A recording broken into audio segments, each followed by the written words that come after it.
It's Thursday, the 14th of November, and I return again on my live Facebook live broadcast to shed light on a on a deal that's gone very bad for this country. And as I put up on my heading, it's from the Union Bank of Switzerland loan of 1.239 billion Australian dollars for the purchase of 149,390 and 244 shares at $8.50 each, which was paid by the government. Now, since we have opened up the file on the final report of the Ombudsman Commission in December 2018, my email and my WhatsApp message has been inundated with a lot of people wanting to know how this is going to take shape. And I said, all we can pray for is that somebody in the Ombudsman Commission or the Department of Justice, the Office of the Public Prosecutor, or the Police Crimes Division can take up the matter for and on behalf of the people of Papua New Guinea. But worst comes to worst, yes, we are a legal entity. The People's Anti-Corruption Movement Incorporated is a legal entity, and we will take it to the limits, depending on resource, of course. Resource is a big factor in tackling corruption. And right now, we are operating on a zero budget. But there is not a problem. We have a fight to fight. Whether we have money or not, we will take the devil head on.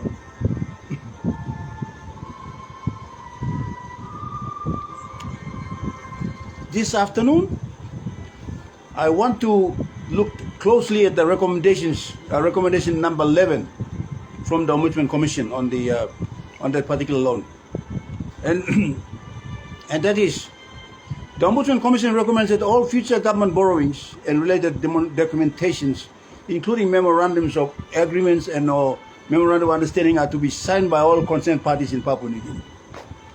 So, what it's saying here is that all government bodies and agencies must take heed of this memorandum or this warning from the Ombudsman Commission. The departments and agencies mentioned in this report deliberately ignored the relevant sections of the Public Finance Management Act 1995 and clauses within the Finance Management Manual dealing specifically with the procurement and tender of government-sanctioned projects. Secondly, it goes to say that the UBS AG loan documentations were signed separately and not in one place with all the parties present.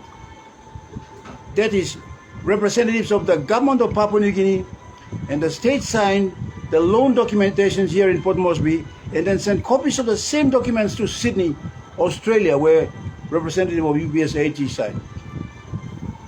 So you can see that it was not something that both parties came to the table to look at and to sign on. In other words, they were not. These documents did not originate from the government of Papua New Guinea or the Department of Justice, or what is now known as the Attorney General's Office. And thirdly, it says the government of PNG and Mr. Vele was the acting secretary for justice and formerly was the director of the PNG Gas Office. And Mr. Vele is normally was referred to and is now still referred to because he's heading he advises government on a lot of this. He's known as the financial wizard of Papua New Guinea in all state dealings, that is. I don't know about his private business, but he's a very learned man. And Mr. Vele signed a letter of engagement witnessed by Mr. Carl O'Cook, engaging UBS AG as lead arranger and facilitator to facilitate the borrowing borrowing. Mr. Carl Oguk signed as witness not in the presence of both the government of Papua New Guinea and Mr. Vele. His conduct was not in compliance with Section 12A of the Oath, Affirmation and Statutory Declaration Act, Chapter 317, page 246. Now, that's where it becomes interesting. The UBS AG documentations were not included as part of the government of Papua New Guinea's list or items to be executed on that day. The government of Papua New Guinea himself was not fully aware of the procedures that were bypassed by Mr. Vele to have the UBS AG loan documentation presented before him to approve and sign. After the government of PNG has signed the UBS AG loan documentation, Mr. Vele sent the same documentation to Sydney, Australia. This act alone exposed and put at risk the government of Papua New Guinea's independence and sovereignty as a state.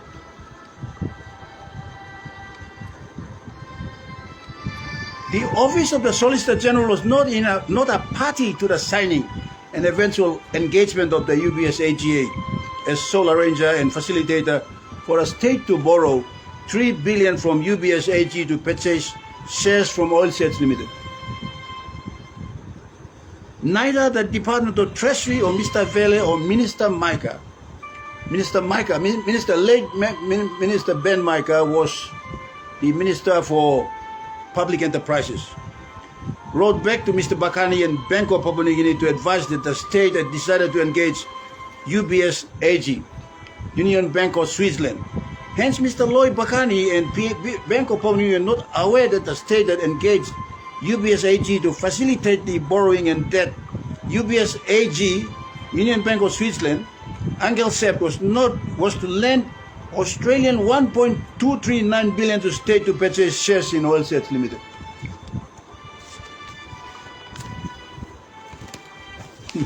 So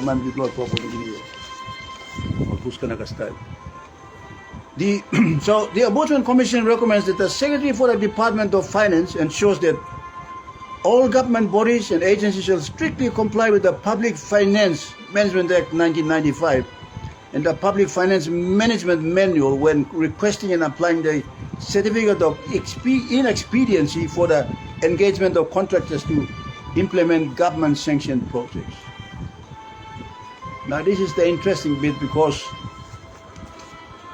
recently we've seen the abuse of the COI, the certificate of inexpediency, where governments have been writing and spending public expenditures to pay cronies. And we'll come back to that later. Reasons.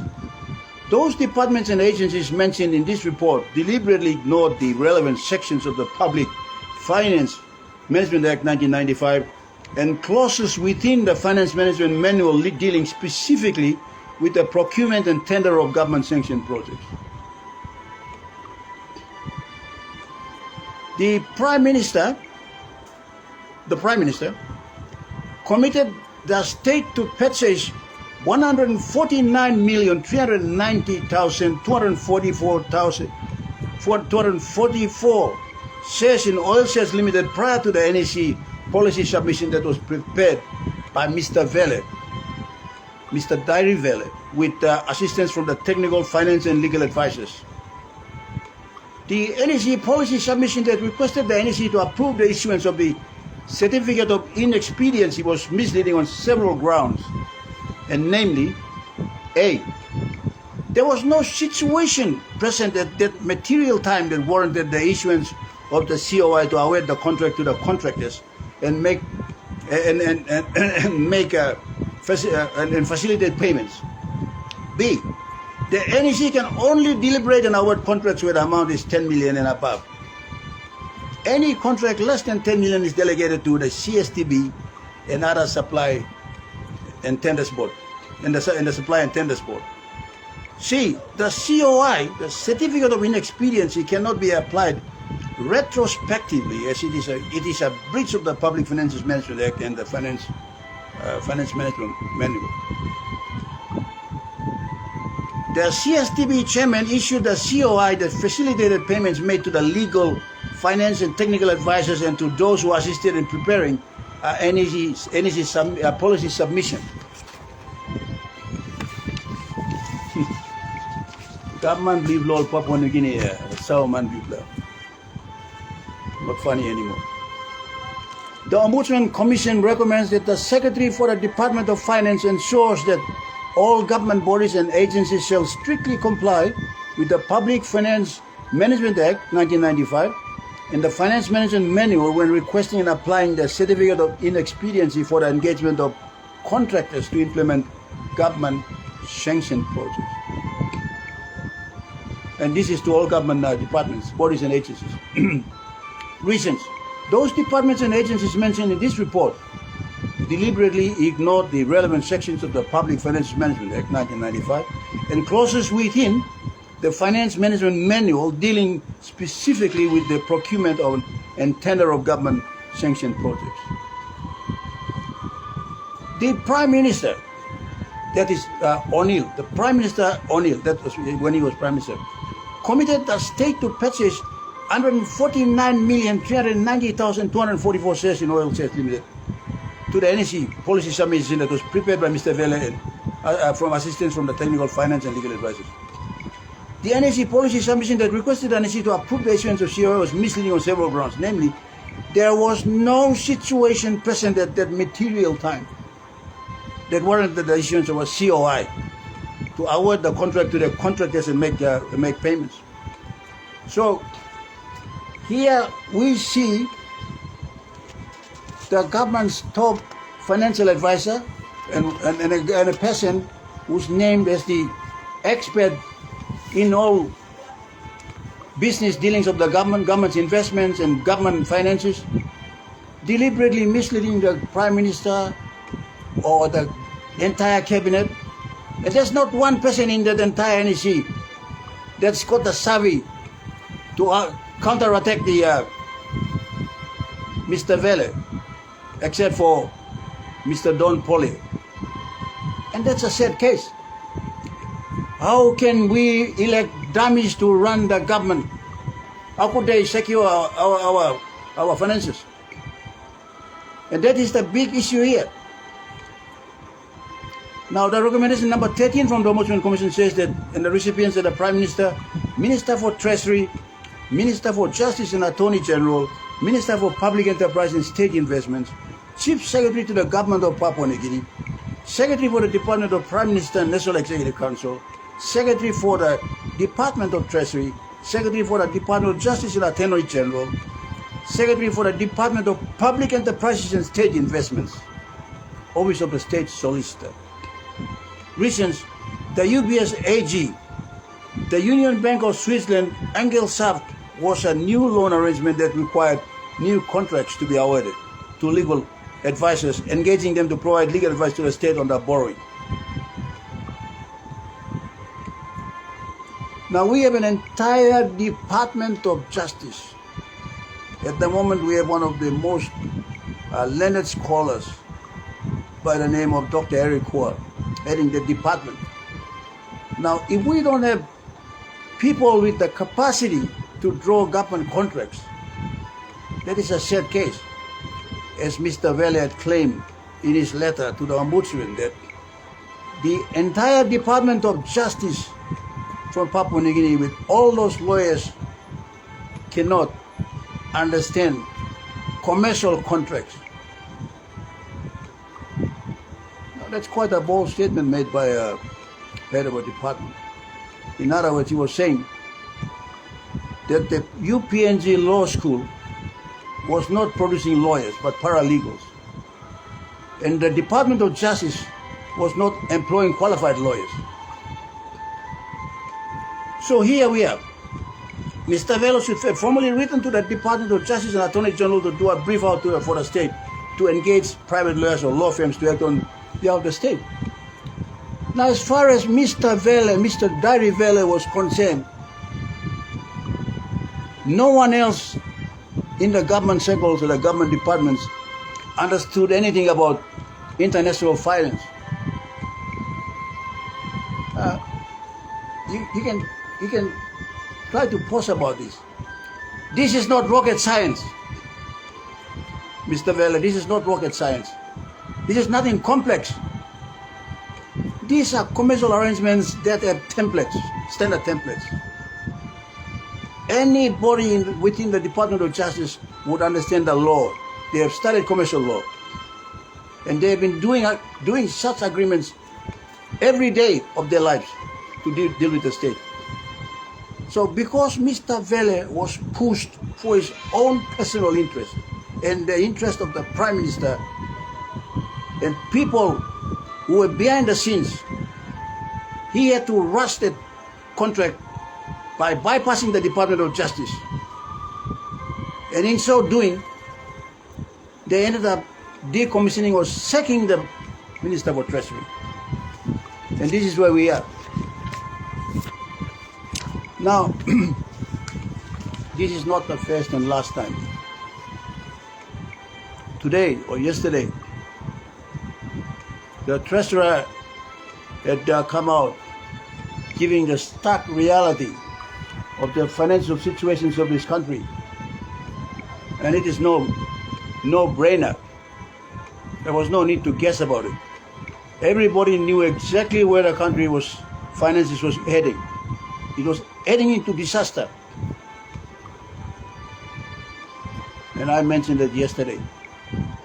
When you start making 30-man or 20-man decisions in the NEC without consulting due process and rushing it down to a dummy or a rubber stamp at government house to endorse it, and you start awarding contracts to hundreds of millions to billions to your tribalistic friends or one-talks or cronies, this is the result. What do you expect? So, coming back to this UBS oil sales loan agreement, the Ombudsman Commission is now sitting on that report. They are not going to prosecute the main character in this financial aid. It's a financial aid. It's fraud. It's fraud. And this is not the first time.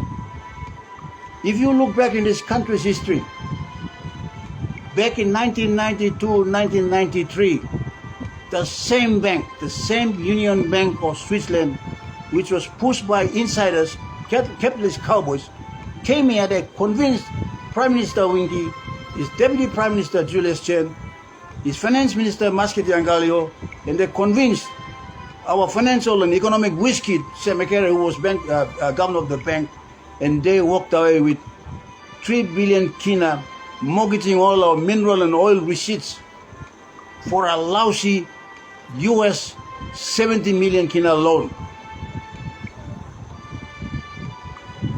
How do you justify it?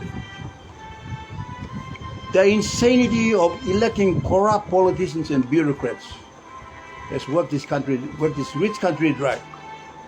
And here, you have the treasurer, Mr. Ian Linky Stakwan, you know. He's been using his gift of the gab to say, I know everything is all right. We knew that nothing was all right. He was lying all the way through. He was lying between his teeth to mislead his country. So now we are at the Kinas trading at for US $1, they can buy for Kina, and it's slightly further down because we can't balance the trade. It's all in favor. There's a huge trade imbalance.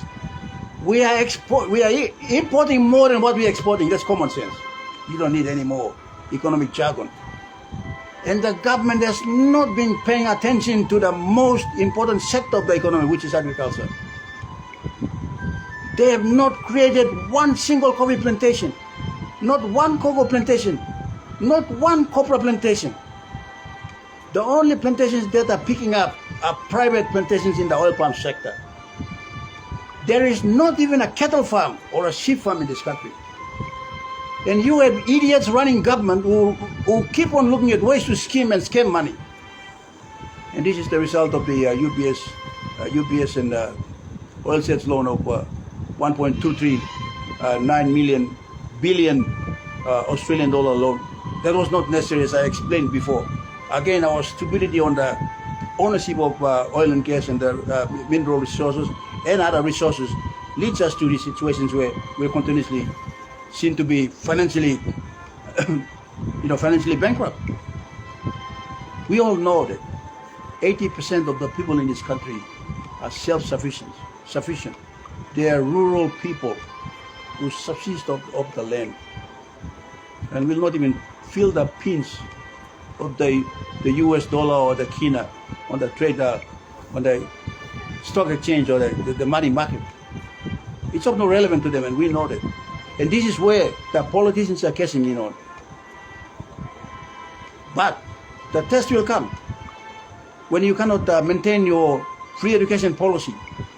And I think 3 weeks ago, I went into the Port Moresby General Hospital and I reminded the government that they were now charging patients in the endocrine ward for a kidney dialysis. And if you didn't have 300 kina, which was paid to some people who were collecting money in the back of the ward, because the justification was that the dialysis machine was owned by a Chinese. You can see the kind of people that are managing this country.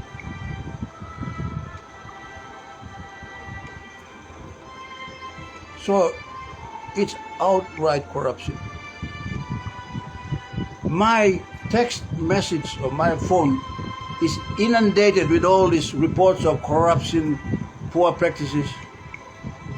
3 months ago, I got a WhatsApp message from Bougainville, and the Department of Works had approved 999 million kina worth of contracts on a COI.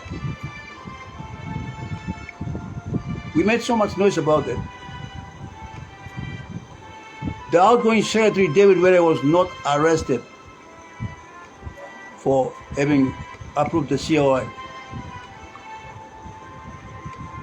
It's illegal. A certificate of inexpediency can only be approved in an emergency. And we have abused the COI for a long time, starting 20 years back, with people like Tyree Vele, who says, it's okay, we need the money, back at the law, get a COI, give us the money, let's pay for it. So how do we rectify the country when we have met people like that still in government now? The same people are still in parliament. The same people are right there behind the corners. They are still paid as consultants to the government. They are still employed in public positions.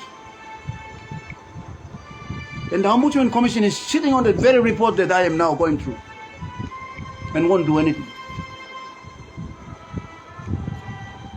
Now in 2 weeks' time, on the 26th of November, Parliament will sit down for the budget.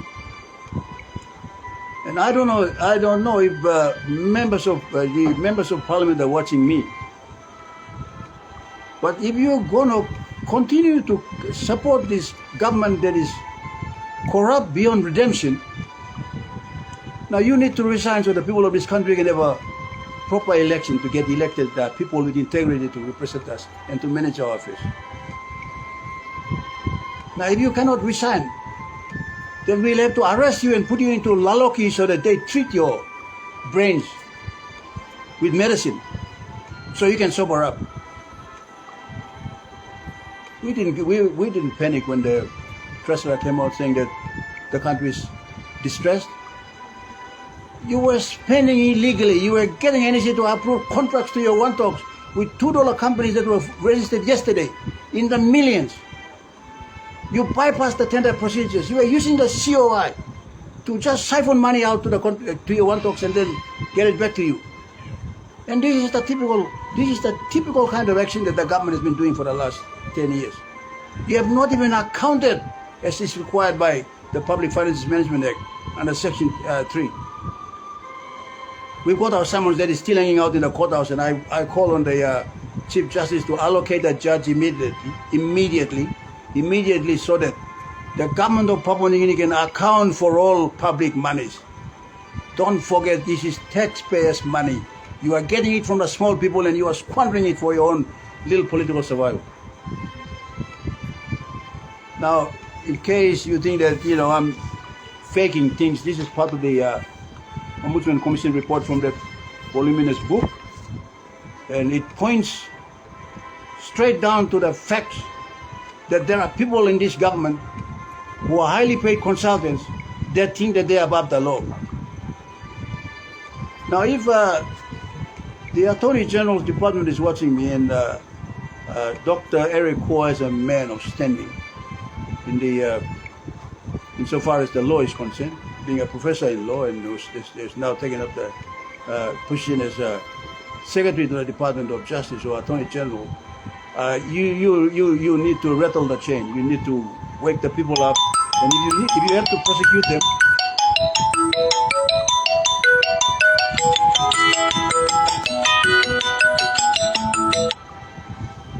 if you have to prosecute anybody or refer people to the Ombudsman Commission, I think the onus is upon you. You cannot just sit back. If you cannot do what you are paid to do as a public servant, the most credible thing and the most honorable thing to do is to submit your resignation and have some dignity. Now, this UBS oil sales loan contract took place under some people that I knew very well. The Secretary of the Department of Justice was Dr. Lawrence Kalinoy, a PhD holder in law, man of great standing. And he was just bypassed like that. He was not consultant. According to Peter O'Neill and Dari Vele, his qualifications in law were of no relevance to the government of Papua New Guinea. And that simply means that we are living in a lawless state. So I think the Department of Justice and the Secretary of Justice and the Attorney General, Honorable Pila Niningi, are watching and understand what I'm talking about. Let's get out of this stupidity, this cycle of stupidity, and do what has to be done. Enforcing the rule of law in accordance with the law. Now, thank you for watching me, and tomorrow, again, we will continue with more of this. As I speak, my email and my WhatsApp is inundated with all the eviction that's taking place right across the city. The People's Anti-Corruption Movement have given, we attended to the Bushwara eviction. Unfortunately, the victims of the Bushwara eviction have not come to us simply because they could not afford to pay the fees for the lawyers that and that's something beyond our control. People's Anti-Corruption Movement doesn't have the money to pay for that. When we have the money, we will let you all know. Recently, we've seen another eviction down at, I think it's Badili somewhere. I forgot the particular place.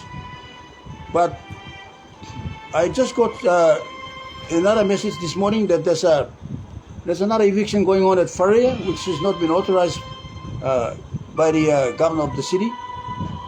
And also Faria at the back of 9 Mile.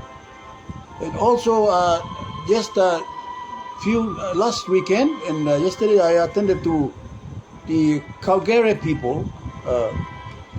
My powerful brother John Ako came along and we discussed on to take legal action against that. But I think evictions are taking place right across the city, and it needs greater cooperation, greater collaboration. If you are people who are living in settlements, and if the state, or we can't say the state anymore, the system, the government system is so corrupt, it's the individuals. I have pointed out on how Powers Paco, your elected governor for the 20 years, is collaborating with a one-armed bandit from India in trying to. He was sitting at the land board trying to obtain a UDL. And before getting an UDL or title to develop the place there, he had already committed 20 million kina to that Indian fellow, and he secured another 30 million from the state government, the NEC, to the Department of Planning, to build a hospital when he hasn't got title. Now this is how mad it can get, because they are bypassing the law. They are not going through the process. They do not go through the Department of Justice or the Attorney General's office to get clearance. So there's a lot of things that we need to attend to, and I can tell you that we're pretty stressed out, but we'll get over it. We are not dying in this fight. We are rising up to fight the fight. We are here for the people. So I'm calling on all the settlers right throughout the city to come together and back us up, stay as one, and also cooperate with us to get somewhere, because otherwise you can see a lot of money under the table, and politicians and public officials are now driven by land grabbers like that Mr. Subramanian that I put out a notice for the police to arrest while he's still here, with Poes Pakov's girlfriend or mistress, Fasila Basari, who was already taking a 50 million kina on a scam called yoga.